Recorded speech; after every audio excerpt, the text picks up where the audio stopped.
Shalom à tous. Dans Parashat Vaïgash, on voit que Yehuda s'est porté garant sur son frère Binyamin afin de ne pas faire du mal à son père, car il ne supporterait pas qu'aucune chose puisse arriver à son frère Binyamin après le voilement de Yosef. Et donc il est parti parler à Yosef. On sait que Yosef fait référence au tzaddik Yesod Olam, c'est-à-dire le juste, qui est le fondement du monde, que le monde repose justement sur sa justesse, sur la brite, sur l'alliance qu'il a avec Dieu à travers la Brit Mila. Et donc le Yehuda, qui c'est le Baal Teshuvah.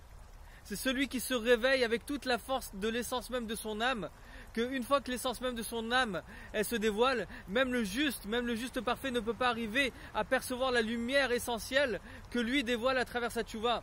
Et c'est exactement avec cette force-là qu'il est venu voir Yosef.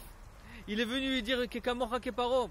Sache juste une seule chose, c'est que quand bien même, c'est-à-dire tu es le tzaddik Yesod Olam, malgré tout, moi avec la force de ma teshuvah, j'ai le pouvoir justement de m'élever au-delà de tes propres forces. Et c'est ce que Hachem attend de nous dans notre génération, de dévoiler justement le Baal Teshuvah, le Yehuda qui est en toi. Pourquoi on s'appelle juif? Parce que ça vient de Yehuda, le Yehudi qui est en toi. Le Yud, le niveau de l'annulation de soi, afin de dévoiler l'essence même de ton âme pour Dieu dans ce monde-là, à travers la teshuvah de chacun du peuple d'Israël.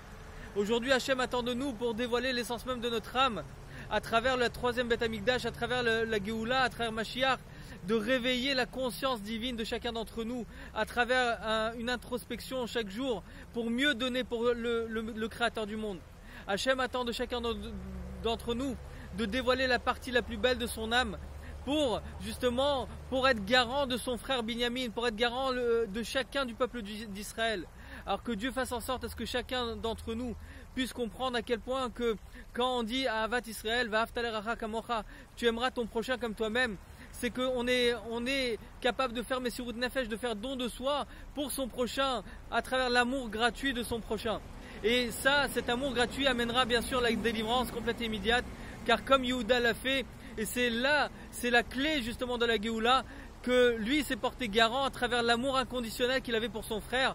Alors ça a fait en sorte à ce que Yosef lui-même s'est révélé en tant que son frère, et bien sûr Pharaon s'est annulé lui aussi, et donc la Géoula dépendait de ça. Alors que Dieu fasse en sorte à ce que réellement chacun d'entre nous puisse comprendre que l'amour du prochain, l'amour de chacun d'entre nous vis-à-vis de chacun du peuple d'Israël engendrera justement la Géoula Mitit Vashlema, Tekefuyan Mamash, avec beaucoup de simcha dans notre cœur, jusqu'à ce que la gloire de Dieu se dévoile au grand jour. Une très bonne journée à vous.